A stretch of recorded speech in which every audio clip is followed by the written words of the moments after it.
This nostalgia we like to call fart prohibition. Now in our household, we weren't allowed to talk about farts, gas, which is funny because our dad had a lot of #1 hits related to the rectum. Like, Happy 4th of July. Oh man, that is its own nostalgia. Please search for that one. If we haven't put it up yet, it's soon to come, and please stay tuned. But another one of his hits was gaseous poop, gaseous poop. Just like that. Just like that. But you could not fart in the same room as a parent at all, ever.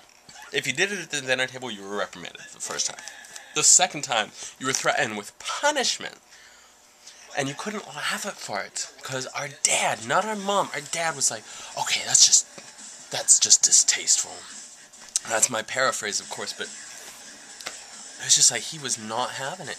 And like the more you laughed at a fart, the angrier he got. And I mean, that's just sort of the pattern. The more you enjoyed yourself, the more bristly he got. He's a very insecure person. The fact that he even was at odds with his family, that he had to be the one to make a joke. So, I mean, of course he made the joke. Should I just bomb in the Happy 4th of July, the 22nd version? Okay, so one 4th of July, we always had sparklers in the backyard, and so after we got done with our sparkler biz, we're walking back into the house, and he's in front of everyone, and just lets out rips. It was a very punchy fart. It was it wasn't long or frappy or inquisitive. Even his farts were angry. Yeah, it was like very it was exclamatory. It was a grumpy fart. Well, it had some pep to it. It went, and I distinctly remember you not being there. Were you? I think maybe I've just told the story so many times. That, because, you know, we were old-ish, like teens maybe.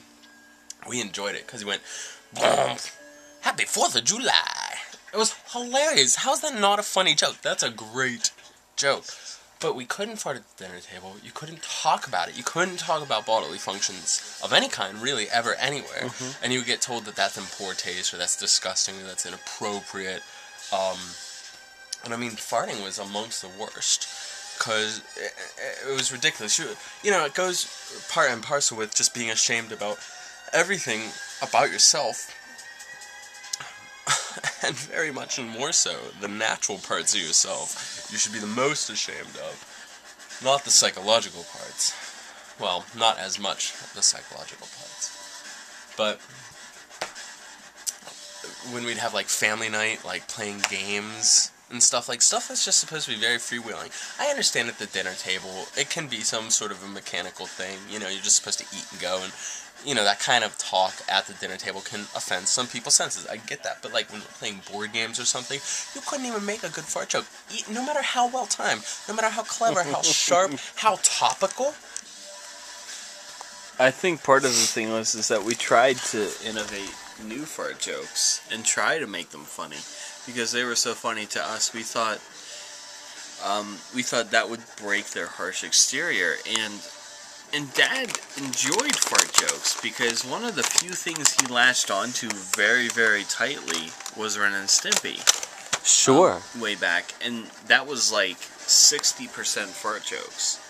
And he enjoyed fart jokes, but I'm not sure. I don't think he liked not being in control of the fart jokes, maybe. That's gotta be it.